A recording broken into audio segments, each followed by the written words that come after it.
Like کریں، subscribe کیجیے، bell icon کو دبائیں تاکہ ہماری ویڈیو سب سے پہلے آپ کے پاس پہنچ سکے۔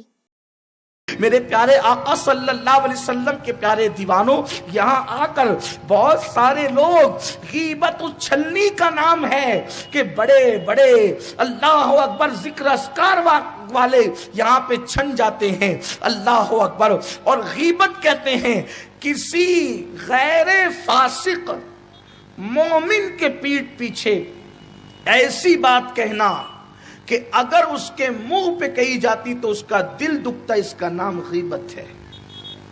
غیر فاسق، اس کی اصطلاح اور اس کی تشریح اہل علم سمجھتے ہیں۔ تو یہ غیبت جب تک کہ زبان غیبت سے نہ رکے اس وقت تک انسان متقی نہیں ہو سکتا۔ اس سے پتا چلا کہ ولی کی پہچان یہ ہے کہ اس کی زبان کسی مومن کی غیبت نہیں کرتی۔ آج ہم نمازیں پڑھتے تو ہیں لیکن ہماری زبانیں غیبت سے کتنی محفوظ ہیں؟ آج ہم ذکر اذکار تو کرتے ہیں، ہماری زبانیں کتنی محفوظ ہیں؟ بلکہ فرمایا گیا کہ صرف زبان ہی غیبت نہیں کرتی بلکہ دل بھی غیبت کرتا ہے۔ دل غیبت کرنے کا مطلب کیا ہے؟ یعنی کسی مومن کے لیے آپ برا سوچتے ہیں، اس کے بارے میں یار یہ تو بے نمازی ہے، یار یہ تو زانی ہے، یار یہ تو حرام کھانے والا ہے۔ آپ کو کس نے اختیار دیا؟ اچھی طرح یاد رکھنا، جو اللہ کے ولی ہوتے ہیں، اللہ کے اولیاء اپنے دلوں میں کسی کے بارے میں کینہ نہیں رکھتے، ان کے دل سب کے لیے پاک و صاف ہوتے ہیں۔ اور یوں بھی بھئی جب تک کہ اس کی عبادتیں قبول نہ ہو تو وہ اللہ کا ولی کیسے ہو سکتا ہے؟ عبادت قبول ہونے کی بنیاد پر ہی وہ ولی ہو سکتا ہے۔ اور جن کے دلوں میں مومنوں کے لیے کینہ ہو، اللہ تبارک و تعالیٰ ان کی عبادتوں کو قبول نہیں فرماتا۔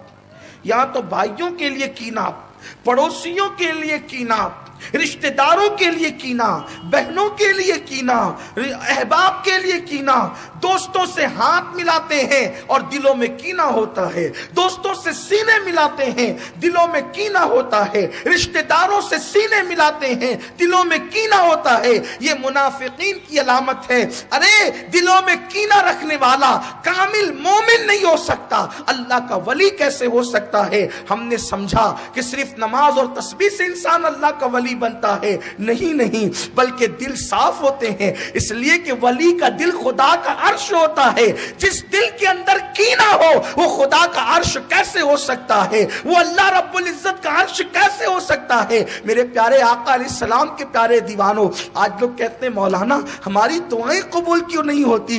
دل میں کینوں کی وجہ سے دعائیں سر کے اوپر نہیں جاتی، دلوں میں کینوں کی وجہ سے جو ہے وہ دعا سجدے سر کے اوپر نہیں جاتے۔ میرے پیارے آقا علیہ السلام کے پیارے دیوانوں، تو زبان کو بھی غیبت سے بچاؤ اور دلوں کو بھی غیبت سے بچاؤ۔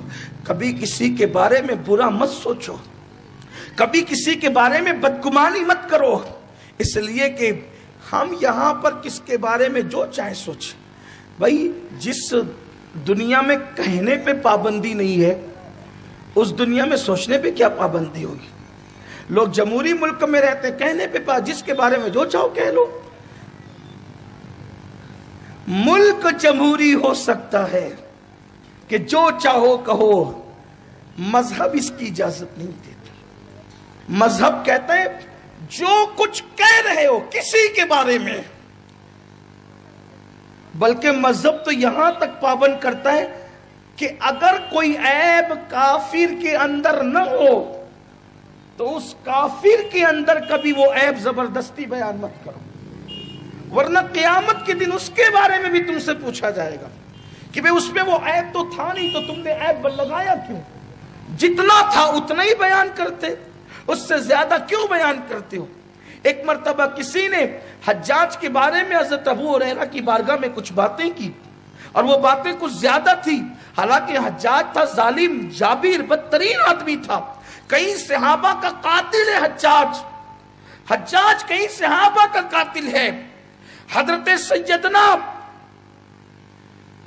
عبداللہ ابن زبیر جیسے صحابی کا قاتل ہے وہ، بڑے بڑے اصحاب رسول کا قاتل ہے وہ.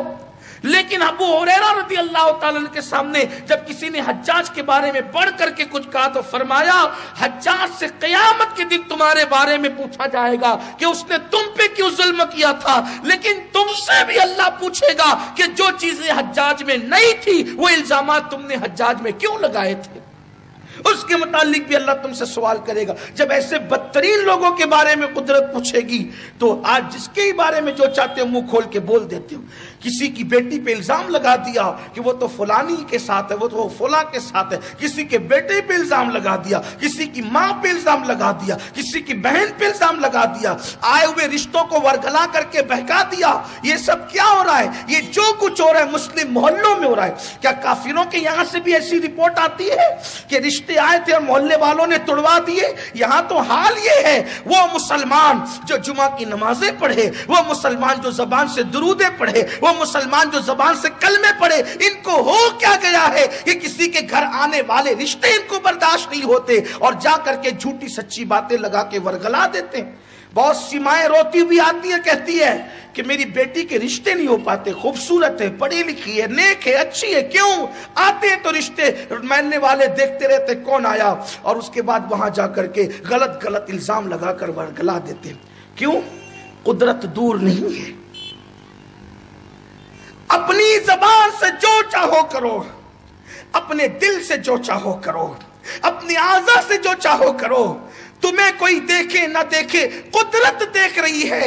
اور یاد رکھنا انسان سزا دیتا ہے تو اپنی طاقت کے مطابق دیتا ہے، اور قدرت سزا دیتی ہے تو اپنی شان کے مطابق عطا کرتی ہے.